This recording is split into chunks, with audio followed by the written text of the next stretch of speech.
كلية الفقه الحنفي تقدم.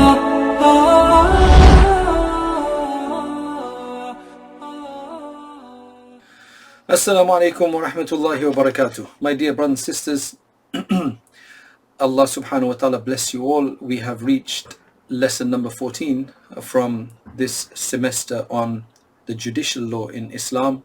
We've alhamdulillah covered many aspects. So we just finished off covering how different jurisdictions would work in terms of half the judicial process being undertaken in one area and then that being taken to another area. We discussed a number of these things and how the official correspondence would be and so on. Now we're in this next section. What we're dealing with is, let's just say that a full judgment of a judge has taken place somewhere, a full judgment has been given, and then that is presented to another judge somewhere else. A judgment of another judge is presented.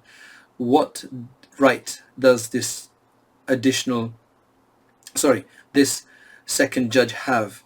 What right does he have with regards to that first judgment? Can he do anything about it? And what kind of scope is there? So that we're going to be dealing with that. Then also we're going to be dealing with al-qada'u ala al-ghaib, which essentially means we've already dealt with that a few times, but now he's actually going to cover it here, where he discusses judgment against somebody who's not present, right, an absent person. And then thirdly, the third discussion will be tahkimu rajulaini rajulan baynahuma. So this is where you have an informal arbitrator that two parties decide to appoint between them rather than go officially to a formal judge. So if that happens, what scope does this informal arbitrator have? How much can he judge in this kind of a context? What can he do, and what becomes binding, and what scope essentially does he have?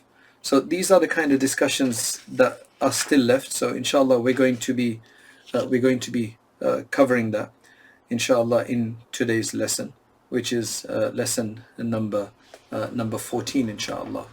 So having said that, we're going to say inshallah bismillah and begin. Allah bless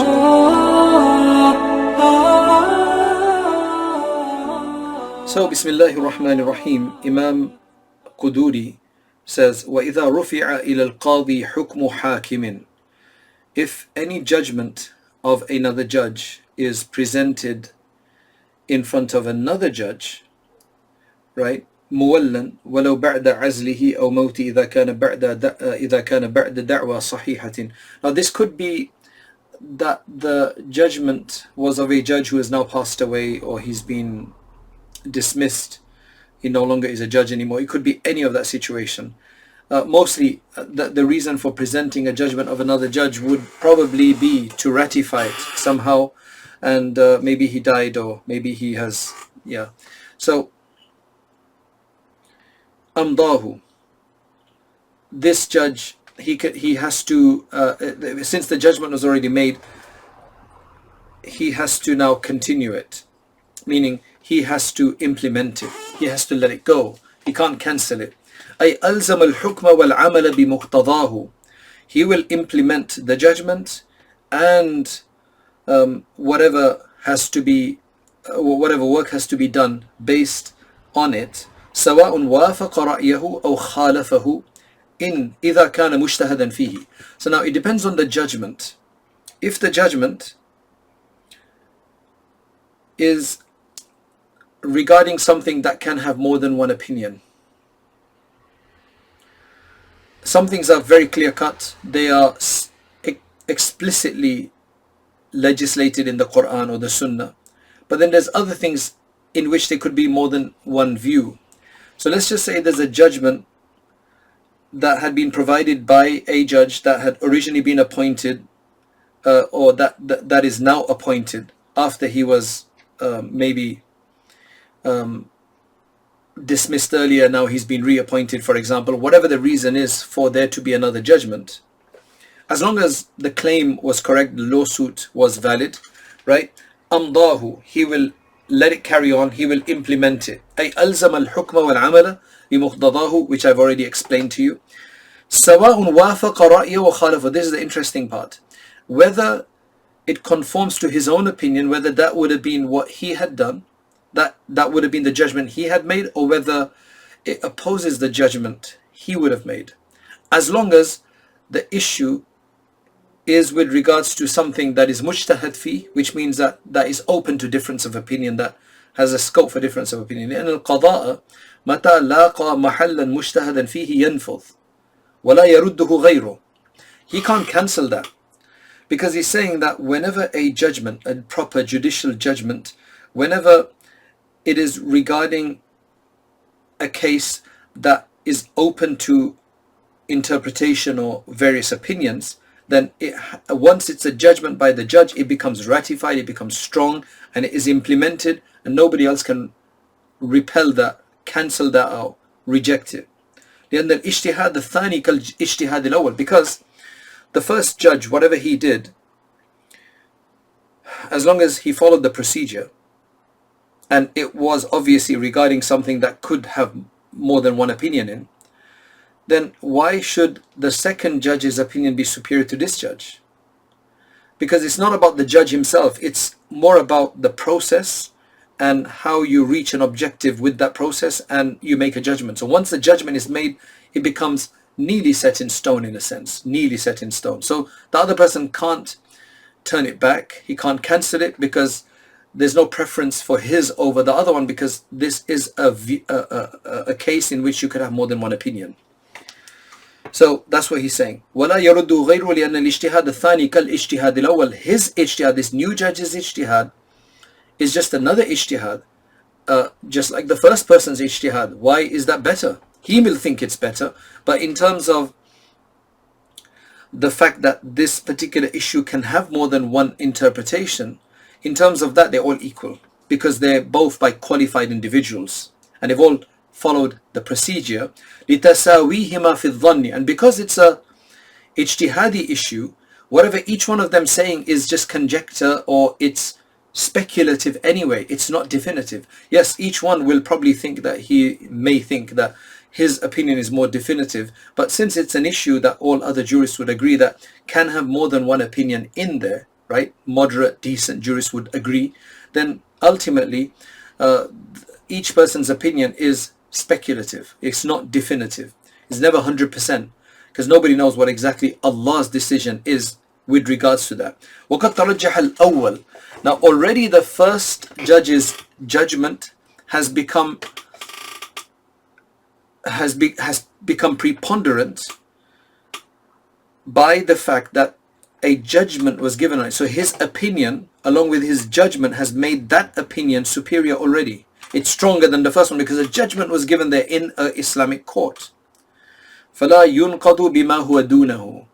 So it can't be broken by something which is of a lesser degree, which is just the opinion of the second judge. So both the first judge and the second judge both had opinions, but the first one made a judgment based on his opinion, just because of the fact that he was first, right? I guess, right? So the second one can't cancel it. Now, if وَلَوْ قَضَى فِي الْمُجْتَهَدِ فِيهِ مُخَالِفًا لِرَأْيِهِ نَاسِيًا لِمَذْهَبِهِ نَفَذَ عِنْدَ أَبِي حَنِيفَةَ. If that first judge, or any judge for that matter, had produced a judgment regarding a case that could be open to and can have multiple opinion, a mujtahad fi issue, and the judgment he gave was actually against his own opinion in that regard, how does he do that? For example, he's a Hanafi, or he's a Shafi, he's a follower of a madhab. His madhab has, and he abides by his madhab. His madhab said one thing, but he made a judgment about something different to that by mistake. Nasiyan madhabahu, which means that he forgot what his opinion was, but he just remembered that, oh, it should be like this or like that, but it was actually a mistake. A mistake in the sense that it was still a valid opinion that he gave, meaning one of the possible valid opinions, but it wasn't his madhab's opinion, which means that that would have been his opinion, and he found out later, oh, you know, نَفَذَ عِنْدَ أَبِي حَنِيفَةَ. Imam Abu Hanifa says that that would be implementable already, that would be applicable. وَإِنْ كَانَ عَامِدًا. However, if he did this on purpose, that his madhab says one thing but then he went against that, or his own opinion is one thing and he went against that for whatever reason, right? But again, it's a mujtahid fi issue, then there are two transmissions with regards to the status of this. According to the Sahibain, لا ينفذ في الوجهين. They don't agree with it being implemented even in the first case, which Imam Abu Hanifa allowed, that he had forgotten what his opinion should have been and he gave, a valid opinion, but it was not his opinion, and he made a mistake. Sahibain say that it wouldn't be valid in that case, nor would it be valid in the case of doing this purposely. That's more agreeable anyway. لأنه قضى بما هو خطأ عنده, because he's making a judgment based on what is a mistake, what is wrong, what is incorrect according to him. So how can that be a judgment if a judge is judging and producing a judgment that is on an opinion that's incorrect? وعليه الفتوى. So the fatwa is usually given on this view that none of these are going to be acceptable, whether he done it forgetting his opinion for that moment or whether he did it on purpose, as is mentioned in the Hidayah, the Wiqaya, the Majma' al-Bahrain and the Multaqa al-Abhur, etc. Now he says that قيدنا بالمولى لأن حكم المحكم لا يرفع الخلاف كما يأتي. We said that the judgment we're talking about is of a judge who has been officially appointed. If it's the one we're going to speak about soon, which is the one just appointed informally by two parties, individuals, and who's not officially appointed by the state, then obviously his judgments can be broken by official judgment somewhere else, because his is not an official judgment. It's only good enough for the two parties that have designated him as the arbitrator. It's not the state who's done that, so his judgment won't carry much weight for anybody else besides the people who have put him in that position. Okay, we also the Imam Maidani says that we also mentioned that such a judgment should have come about after a valid lawsuit, a valid claim, right? بأن تكون من خصم على خصم حاضر, that it must have been from somebody against the defendant who's also present. So all of those conditions should have been fulfilled, because if that's not the case, and the judgment given by, this is a very interesting point, that the judgment given by the person was not done with the formal procedure, then it's going to have a different problem. So in this case, where there was something amiss, right, the judgment was given against the adversary, the defendant, who was not present, or the whole formal procedure was not followed properly or whatever. لأنه إذا لم يكن كذلك يكون إفتاءً. Ya Allah. This is the first time he's produced this overlap and he's introduced the concept of ifta here. What that means is that if the proper procedure has not been followed, and for example the defendant was not present and he did it, he gave the judgment, the judge gave it against somebody who's not present, then that would merely be seen as a fatwa. Now remember, the difference between a fatwa and qada is that a fatwa is, I'll cover this more in detail in the next lesson inshallah, but a fatwa is not an official, well, you can have an official fatwa, but a fatwa is not binding. A fatwa is usually an opinion, whereas a judgment is a state, an implementable opinion by the state. A fatwa is an individual, it could be absolutely definitive and right, but ultimately it's just a voluntary opinion by somebody, and it could be completely right, but it's not imposable on anyone. It's only as good as people take it. I'll explain that more when we discuss that inshallah, but he says, yeah, that would just be an ifta because the proper procedure was not followed to make it an official judgment. فَيَحْكُمُ بِمَذْهَبِهِ لَا غَيْرٍ. And in that case, a person has to give a fatwa according to his madhab. He can't give a a judgment or a fatwa which will eventually, be which it will eventually turn out to be on anything other than his own madhab and his own position, right? This is as mentioned in Bahr. Anyway, then it says in الدر المختار وبه عرف أن تنافيذ زماننا لا تعتبر لترك ما ذكر. Ya Allah, very interesting. الدر المختار, Imam Haskafi, who is in 1000 and in just after the 1000 millennium of the Islamic, that's when he lived. He says that from this discussion we can understand that many of the judgments in our time cannot be considered, cannot be taken seriously, cannot be considered, because they usually abandon whatever procedures has been mentioned. Now, I don't know, I haven't done a study of exactly what the problems were of that time, but clearly he didn't have much trust in them. It seems that they're mostly fatwas rather than proper judgments. Okay, I guess if somebody did that and didn't follow full procedure, but the defendant accepted it and the claimant accepted it, and then the rights were established and there was a just decision that was given, then I guess it's done, right? It may not be seen as an official fatwa, but at least it helped people out. So I guess it's not all doom and gloom, right, in that sense. Okay, now there is an exception to this, right? In the case, this goes back to Quduri, where he said that if a prior judgment of another judge is then presented in front of a new judge, or a new judge, what can he do? He says, well, he can't do anything about it. He has to let it carry on. He says, إِلَّا أَن يُخَالِفَ حُكْمُ الْأَوَّلِ الْكِتَابَ, unless this first judgment that was made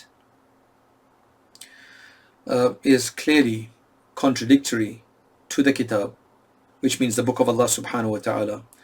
Now, among those things in the book of Allah in which no Salaf, none of our pious predecessors had a difference of opinion about its interpretation, because there are verses in the Quran that could be read in two ways, that could have two different meanings. For example, the word qar'un, quru'un, can be referring to menstruation, but equally so it can also refer to the purity period. And this is exactly what's happened between the Hanafis and Shafi'is, that one group has taken it to mean menstruation, the other group has taken it to mean the complete opposite of purity, and thus the hukm diverges in that case. So that is an open to interpretation verse in terms of its interpretation. But any verse in which there has not been any precedence of a difference of opinion from our predecessors, then in that case that judgment can be broken and can be negated by the new judge, right? The example he gives here, which is a bit strange, is كَمَتْرُوكِ التَّسْمِيَةِ عَمْدًا, like regarding the case of somebody who slaughters while purposely leaving out the Bismillah, which is the Shafi'i opinion that they still allow it. None of the other opinions allow it.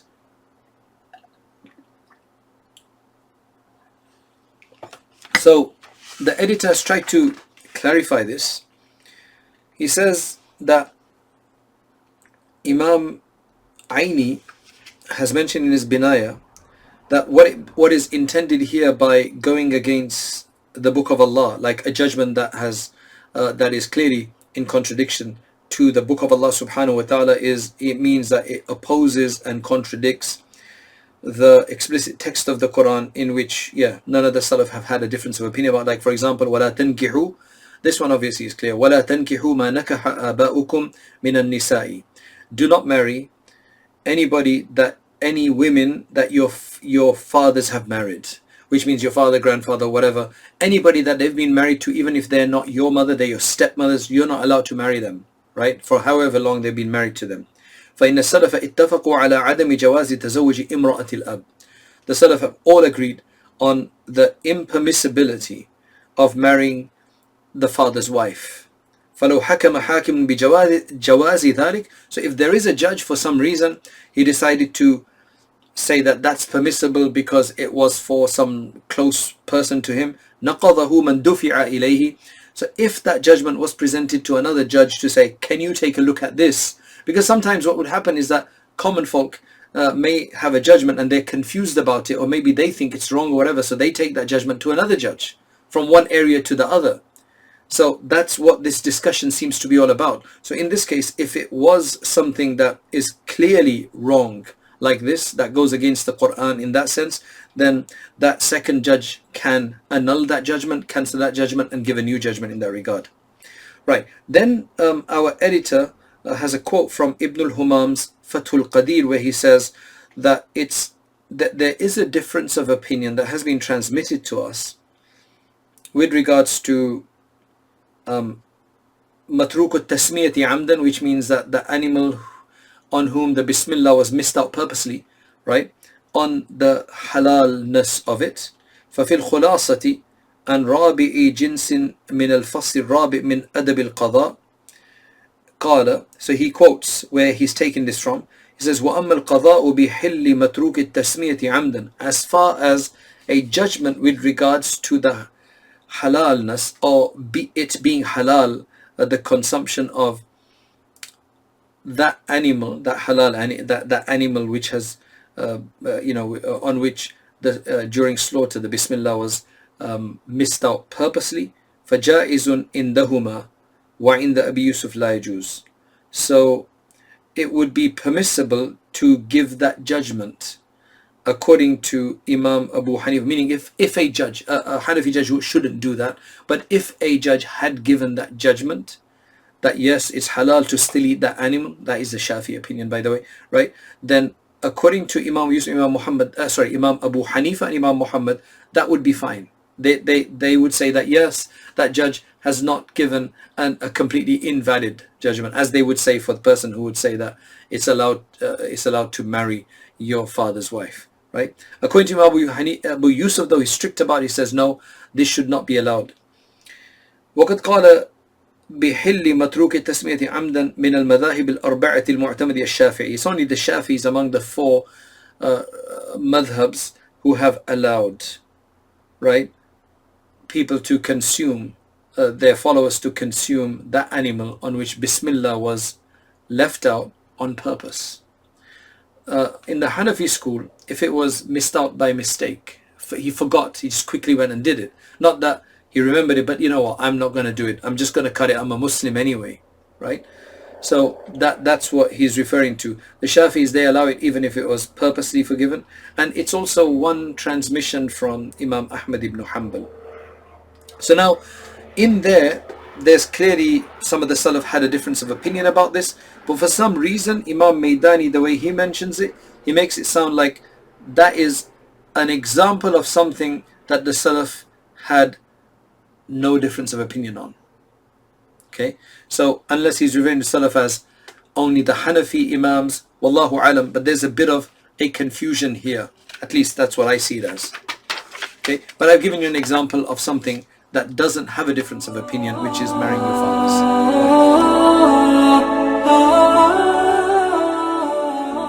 Then he says, أو السنة المشهورة, أو السنة المشهورة, or it contradicts a well-known sunnah.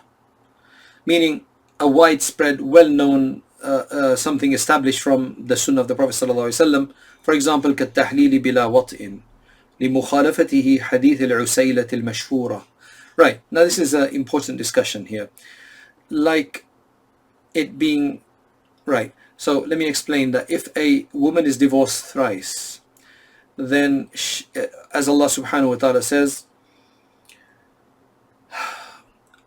she cannot go back to her husband حتى تنكح زوجا غيره, until she does nikah with a new husband. So she has to literally get married again. Now the word here used is tankiha, which usually means just to marry. But because of, remember the hadith is what clarifies the Quran. And in a number of places the word nikah is used actually for consummation, for having sexual intercourse. Right? Penetrative intercourse is what it's referring to.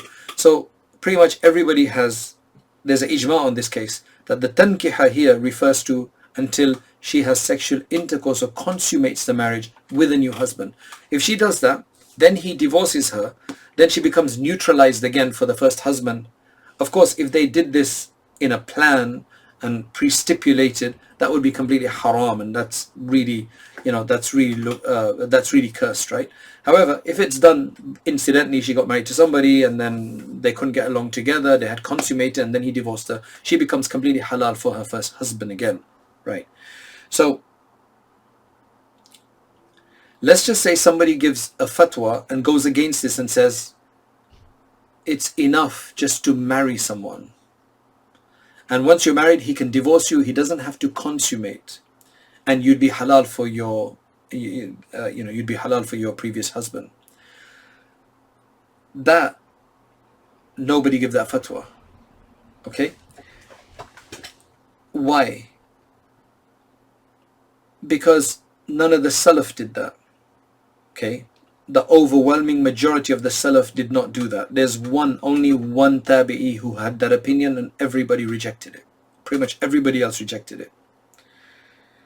Why? Because there's a hadith that makes it very clear what's going on here.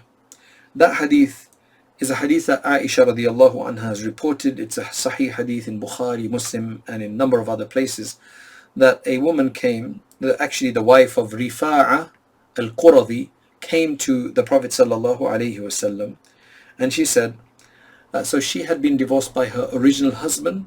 She had married this Rifa'a and wanted now to get away from him and wanted to go back to her husband, but Rifa'a would not divorce her.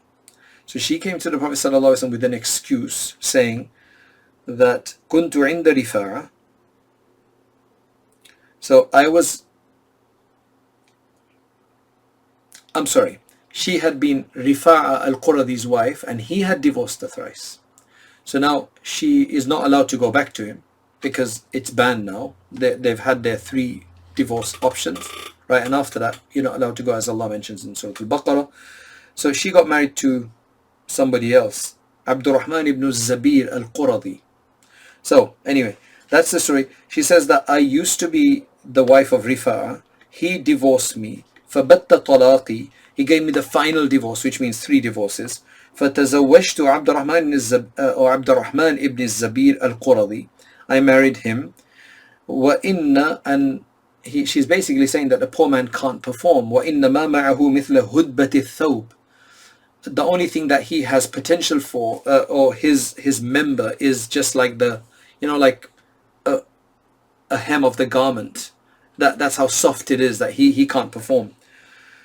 فَتَبَسَّمَ رَسُولُ اللَّهِ صَلَّى اللَّهُ عَلَيْهِ وسلم. Prophet ﷺ smiled at her, her example. فَقَالَ أَتُرِيدِينَ أَن تَرْجِعِي إِلَى رِفَاعَ. Do you really want to go back to Rifa'a, right? You want this new husband to divorce you so you can go back? La, you can't do that. حَتَّى تَذُوكِي عُسَيْلَتَهُ. Until you taste a bit of his honey. Usayla is said a small minute amount of his honey. وَيَذُوكُ عُسَيْلَتَكِ, and he can taste your honey, which essentially is a way of saying that you must have at least some kind of penetration. A consummation has to happen, otherwise you can't go back, right? So now pretty much everybody except I think one, Sa'id ibn al-Musayyib, his name is, right, the Tabi'i rahimahullah, he's the only one who said nikah is sufficient, consummation is not necessary, whereas everybody else, because of this sahih hadith, they've said that this is exactly how to understand this verse. So let's just say that, so the example he's providing here is that if there is a judge today or any time who gave the judgment that, oh, it's alright, you just married, you don't have to have consummation, go back. Now you're halal for your previous husband, that could be broken by another judge, because that's completely wrong. And interestingly, I was just, I'm going to share this with you because we have a bit of time, right? I was just called a few days ago, a week ago maybe, a person who had this case. In fact, I spoke to him a few months ago, and then he called back and he said, look, regarding that case that we dealt with, I've come across a scholar who's writing a big paper on this, and he's taking this in a totally different way, and he's saying that this verse of the Quran says nikah, so we have to keep it in the meaning of nikah. The hadith there's only one hadith with regards to it, and that hadith has a special explanation, which is that the Prophet ﷺ only said that to her said to her that no, you have to basically consummate before you could be halal for your previous husband. The only reason he said that to her is because she was making an excuse, right? And he wasn't really like that, and she was just making an excuse, and the Prophet ﷺ knew it, so that's why he referred. But otherwise, really, we have to go with what the apparent literal meaning of the Quran is, and thus just marriage is sufficient. And this guy was very heated up and so on. And he told me that this particular scholar he spoke to said that, he's going to have 1,000 signatures on this from other scholars. I said, look, if he claims to be a Hanafi, okay, or any madhab, then what he's saying is completely against that. Look, we've got examples of it. So this person's a layperson, so he hasn't read the classical text. He said, is it mentioned from I said, it's mentioned all the way from the top imams, all the way down. There's never been another opinion on it, except Sa'id ibn Musayyib, which has been dismissed anyway. There's only been one person who had a different opinion. And this person is saying, no, that's the Sahih way. And then I had to explain to him that, no, this is something that is aberrant. It wouldn't be allowed. You can't go with that opinion, because if you did go with that opinion, according to all four schools of thought, according to pretty much everybody, non-madhab followers, Salafis, etc., they all agree on this point. That means this person would be, any woman who does that would be committing zina, because she wouldn't be halal for the first husband because she has no consummation. It'd make life so much easier though, right? It'd make life so much easier, because so many people would be willing to marry. They could even marry in absentee and never even seen one another. Just do nikah, get somebody, appoint somebody to be their wakil and just do nikah for them, and then immediately next moment give a talaq and done. Okay, you're clear for your husband now. Go ahead. In fact, why go that far? Why don't you just say that the 3 divorces he gave is equivalent to 1, as some people do? Like, why are you going so far? Anyway, that was just a side thing just to mention. But Imam Maydani mentions is very clear here that if somebody did give that fatwa, he gives that as an example of somebody going against the sunnah, because the hadith, the sunnah is, the hadith is very, very clear about this. Then the next judge could definitely break that, because it's the wrong judgment. Okay, so hopefully that's clear. Then he says, awil ijma', or a judgment is given by somebody against the ijma'. For example, they say that, hey, mut'a, temporary marriages are halal. There's an ijma' against temporary marriages. There was some issues about that in the earlier days, but then there was an ijma' made that no longer will temporary marriages be allowed. Okay, temporary marriage is when a couple say, okay, we're going to be married for 2 weeks, or we're going to be married to 2 hours. And there are people, Shia, they believe in this, and there are people who go around university campuses, getting married to girls temporarily, thinking it's halal just for, an overnight swing or whatever it is. Anyway, because the Sahaba pretty much agreed afterwards on the fasad and the invalidity of mut'a nikah. So if somebody does give a fatwa, then the judge can cancel that out. Or lastly, أو يكون قولا لا دليل عليه, or the opinion is not on a mujtahid fi issue, or it's regarding an issue in which, and it's a judgment that has no dalil, because usually they provide a reason for their judgment. كسقوط الدين بمضي السنين من غير مطالبة. Ya Allah, you go to the judge and you say to him that, what, I owed brother Musa £1,000, but you know what, it's been 10 years and he's never even asked me for it. It's been 20 years and he never even asked me for it. Judge says, you know what, that means it expired loan. It's expired, you don't have to pay him, which is completely incorrect. So issues like that, if they had given a fatwa like that with no understanding like that, similarly, it would probably be that, I haven't been with my husband, a woman says, for the last 5 years. We've never had any communication, but he hasn't divorced me. My nikah expired. And the guy goes, yes, it's expired. There's no such thing in the deen. So then another judge could break this.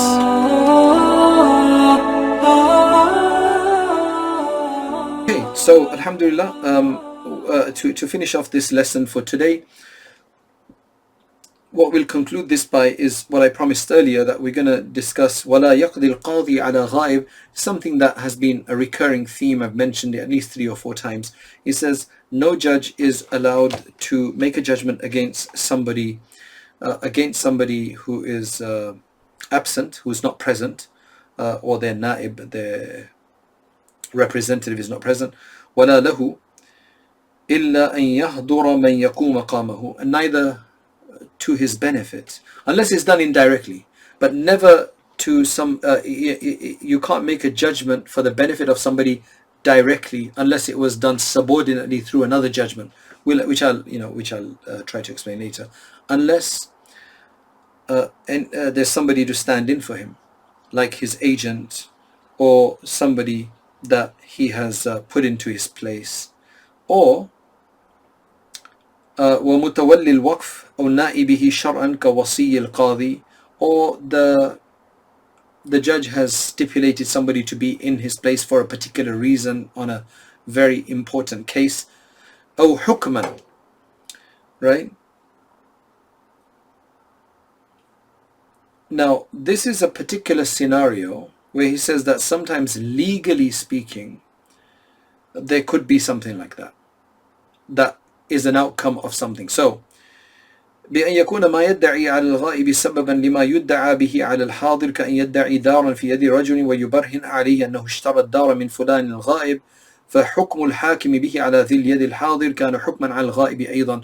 There could be sometimes a subordinate, indirect judgment in favor or against somebody based on a judgment that took place because that person was a player. For example, a person claims to be entitled to a house that is in the hands of person B, and he provides evidence that he purchased that particular house from C.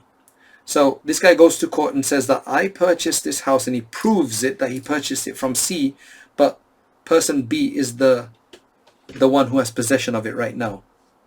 So the judge makes a judgment against the person who's holding it on. Hey, give it over to this guy because clearly, look, he bought it from him yesterday, and here's the proof.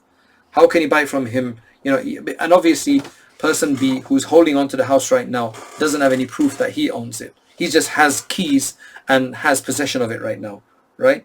So when that judgment is made that yes, person A is the owner of it because he has proven that he's purchased it from person B, right?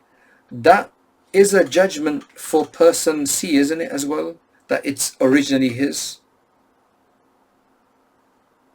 right? Because if person A is proving that I bought it from Jabir, who is person C, Jabir is not around, right? Only person B is around, Musa is around, who's holding on to the house right now. But person A is establishing I bought it from Jabir. So that essentially means it's a judgment that Jabir had sold it to him, in a sense, that he was the seller. So that's a indirect, it wasn't, that wasn't the purpose of it to establish him as the seller, but that is what subordinately became established because of person B, person A showing the proof that he did purchase it, right? And yeah, so there's a bit more detail in that, but that could, in some of those kind of cases, it could indirectly come about, but otherwise you're not allowed, a judge is not allowed to judge against anybody who's absent, right, directly for him or against him, right? So hopefully that's clear. That completes our lesson 14. We have a bit of stuff left regarding the individual, and inshallah we'll see you in the next lesson. Keep us in your du'as, keep White Thread in your du'as, keep Wise University in your du'as. Assalamu alaikum wa rahmatullah.